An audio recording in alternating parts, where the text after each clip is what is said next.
Hello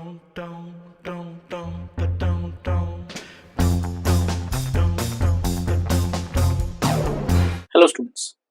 तो कैसे हैं आप लोग? मैं आपका इफ्तिकार सर फिर से एक और इन्फॉर्मेटिव वीडियो आपके लिए लेके आया हूँ।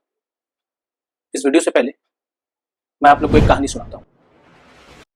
ये कहानी है एक स्टूडेंट की। इस स्टूडेंट ने पूरा साल भर मेहनत किया। फिर जब सारा सिलेबस कंप्लीट हुआ तो वो sample paper test, mock test and ऐसे प्रैक्टिस टेस्ट देने लग गया। पहले 2-2 दिन के गैप में, फिर डेली बेसिस में full syllabus test, part test.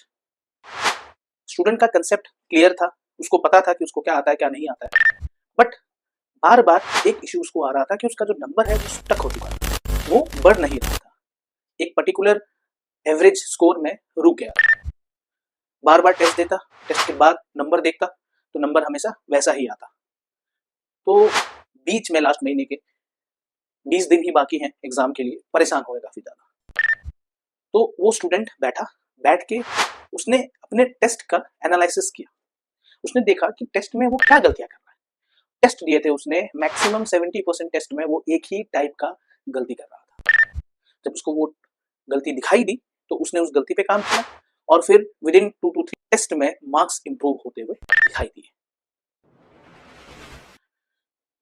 तो ये कहानी से क्या पता चलता है कि अगर आप अपने कॉम्पिटिटिव एग्जाम का, चाहे वो कोई भी एग्जाम हो, उसका मॉक टेस्ट, उसका सिंपल पेपर आप सॉल्व कर रहे हैं, आप उसका प्रैक्टिस टेस्ट दे रहे हैं, चाहे वो ऑफलाइन हो चाहे वो ऑनलाइन हो, अगर आप उस टेस्ट का प्रॉपर एनालिसिस नहीं करेंगे, एरर एनालिसिस नहीं करेंगे, तो आपको अपनी गलतियों के बारे में पता नहीं चलेगा और आपका नंबर जैसा आप एक्सपेक्ट करते हैं वो नहीं आ पाएगा।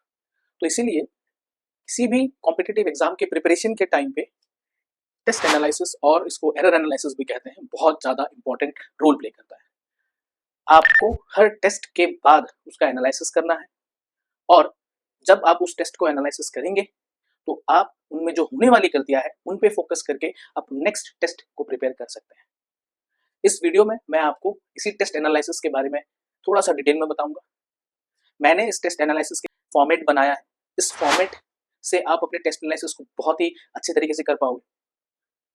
इस परफॉर्मा में तो स्टूडेंट्स, ये परफॉर्मा आप देख पा रहे हैं, इसमें आप देख सकते हैं कि ये इसमें फिजिक्स के लिए अलग से है, देन केमिस्ट्री के लिए अलग से है, देन बायोलॉजी के लिए अलग से कॉलम बना के रखा हुआ है। ऑब्वियसली ये कॉलम अलग अलग जरूरी है क्योंकि सब्जेक्ट वाइज आप फोकस कर पाएंगे इस पे। इस कॉलम को हम फिल करेंगे तो जैसे टेस्ट नंबर मान लो आपने 1 दिया और इस टेस्ट में जो सिलेबस था वो फुल सिलेबस था। फुल सिलेबस मतलब आप 200 क्वेश्चंस कर रहे हैं अटेम्प्ट। अब 200 क्वेश्चंस में आपने अटेम्प्ट किया सपोज 170 क्वेश्चंस, आपने अटेम्प्ट नहीं किया 10 क्वेश्चन। फिर आपने जब आंसर की को मिलाया तो आपको पता चला कि जो इनकरेक्ट थे वो इनकरेक्ट 25 क्वेश्चंस थे। तो 25 क्वेश्चन में फिजिक्स में आपने कौन सा इनकरेक्ट किया, किस टाइप का, जब आप एनालिसिस कर रहे हैं तो आप फिजिक्स में question number 6 and question number 11 आपने अटेम्प्ट नहीं किया। उसका रीजन आपने लिखा that is concept was confusing. दोनों का कंसेप्ट क्या था? कंफ्यूजिंग था। फिर उसके बाद आपने देखा कि क्वेश्चन नंबर 37 में आपने कंसेप्चुअल एरर किया, आपने यहाँ पे not understood the question properly.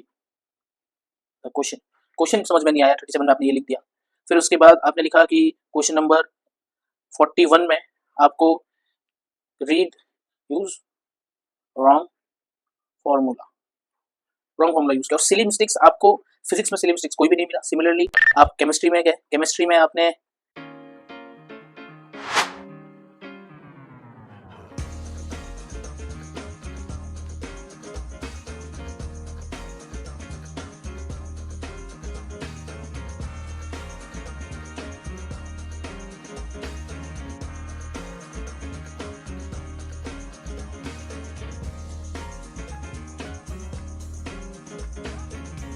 Biology में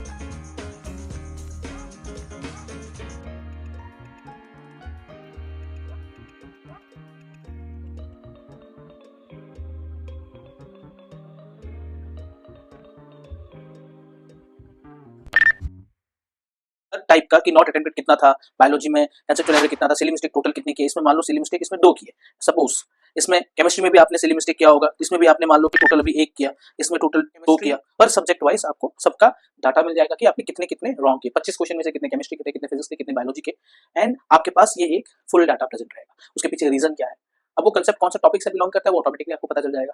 इससे क्या होगा, आप जो है प्रॉपर्ली हर टेस्ट का एनालिसिस कर पाएंगे। अगर आप अपनी गलतियों को नहीं पहचानेंगे कि आप क्या गलतियां कर रहे हैं, आप उसको इंप्रूव नहीं कर पाएंगे।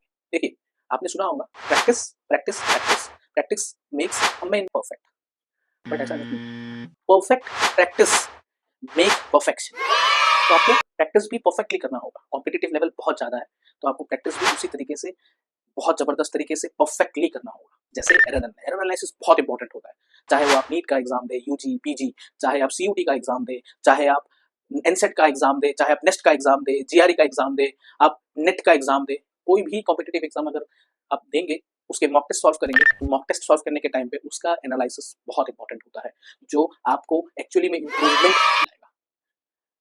अगर आपका कंसेप्ट क्लियर है, आप टेस्ट दीजिए, उसका एनालिसिस कीजिए, नेक्स्ट टेस्ट में उस एनालिसिस उन एरर्स को फोकस करते हुए नेक्स्ट टेस्ट का प्रिपरेशन कीजिए। बस साइकिल इसी तरह से होगा और इंप्रूवमेंट इसी तरीके से होगा। ऐसे बहुत सारे एग्जांपल्स हैं जिसमें स्टूडेंट्स स्पेसिफिकली टेस्ट एनालिसिस पे फोकस करके अपने मार्क्स को इंप्रूव करते हैं और अपने जो गोल है उसको अचीव करते हैं। Thank you students.